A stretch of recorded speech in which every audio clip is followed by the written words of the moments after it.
What up, YouTube? Webhead Mike here, and just on the heels of the OGL nonsense that started with some articles coming out about how the OSR are a bunch of bigots, then it evolved into the 1.1 leak, and then we got the 5e community banding together with others stating hashtag open D&D, leave us be, whatever. And then, just when it seemed as though Wizards of the Coast began to learn something and withdrew and put things in public commons, now one of their head honchos is coming out saying people that look like him can't leave the hobby quickly enough. This is Kyle Brink, by the way. And I don't mean head honcho for nothing. This is the second in command to Cynthia Williams. Like, this is some high-tier guy, but I gotta say, do these people not go through PR courses? I mean, I've taken public speaking as an elective in my college courses, but even I would know better than to say anything like what he did.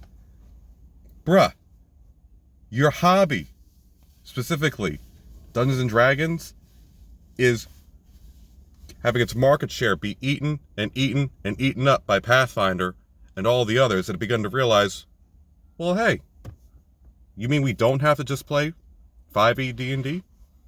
We don't have to just do whatever Wizards of the Coast says? We can just do our own things? Oh, that's a little scary, but hey, that might be cool. Yeah, let's try that. And also, I can't imagine this is doing good for their stock price right now. This is right after they were just clowned in an investor meeting by Hasbro. Not by Hasbro, but in a Hasbro investor meeting, Wizards of the Coast gets clowned on because of their crap sales. And you know, it's a shame we can't see the numbers. Because if they were successful, we'd see the numbers. Like, oh, Rings of Power, super big hit. Oh, okay, well, how come on the Nielsen's it couldn't crack the top 10? If 100 million people really saw it, don't you think we'd know? But speaking of audience, this is a bad time to do that because there was this movie, you might have heard about it last year, called Black Panther: Wakanda Forever, sequel to Black Panther that came out 2019. Now back then, that movie grossed $1.4 billion. And now its sequel, now its sequel grosses $820 million. Now that's not bad for an ROI, but my goodness, what a diminishing return. Now part of it might have just been because the first Black Panther actually had Black Panther in it. Might have also been because at that time, the Marvel brand kept climbing and climbing and climbing. We all saw we were getting good stuff, and it was leading up to Infinity War and then Endgame. Fantastic. Now we're hit with Phase 4, aka MCU Phase 4, where we keep getting hit with dull hit after dull hit after dull hit. You cannot sustain that. And of course, as we've seen, their marketing has just kept shrinking and shrinking and shrinking to the point where, you know, what could have been billion-dollar hits, they come just under that. Or like Black Panther Wakanda Forever, 800 and change. Not healthy. Not healthy. Matter of fact, even some movies losing money like Black Widow, Eternals, and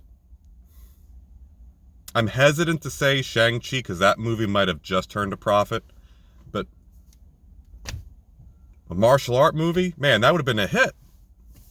But no, not quite the genuine triumph they wanted. Now, how does this relate to Wizards of the Coast? They are hurting for money. They're having to lay people off because of the lackluster sales.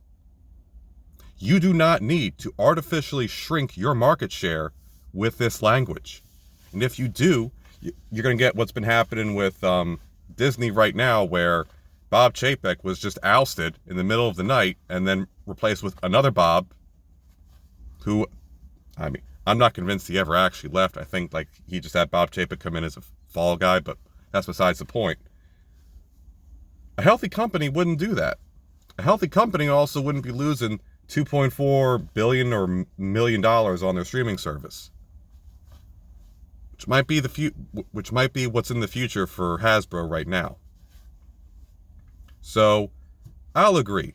Kyle Brink, people like you who don't understand the hobby, who think it's all just white guys playing. First off, let me tell you, we don't have a problem with accepting people because I don't know if you noticed, but before you got anywhere near this hobby, we were anxious to get people to come in. Anyone. Hey, if you can hear me, see what I'm doing, experience what I'm experiencing, I want you to be a part of that. That was us through and through. So, yes, I agree. People like Kyle Brink can't leave the hobby soon enough. And people in Hasbro and Wizards of the Coast who don't understand Dungeons & Dragons, role-playing games, want to try to gamify it, make it more like a mobile game brand or payment structure, they need to be gone. And get people in who actually know this stuff. Because I'm sure that the people who are actually developing stuff over there, the books and stuff, they probably know more of what's up. Speaking of them, this comes right off the heels when they should be trying to promote Keys from the Golden Vault and Honor Among Thieves. But how can you do that with crap like this coming? Now, hopefully for them, this will get nowhere near the traction that the OGL nonsense did. But if we see Forbes and other big companies commenting on it, then it probably will. But yeah, that's just my thoughts. Let me know what you think in the comments below. I thank you for watching. And until next time, Webhead Mike, out.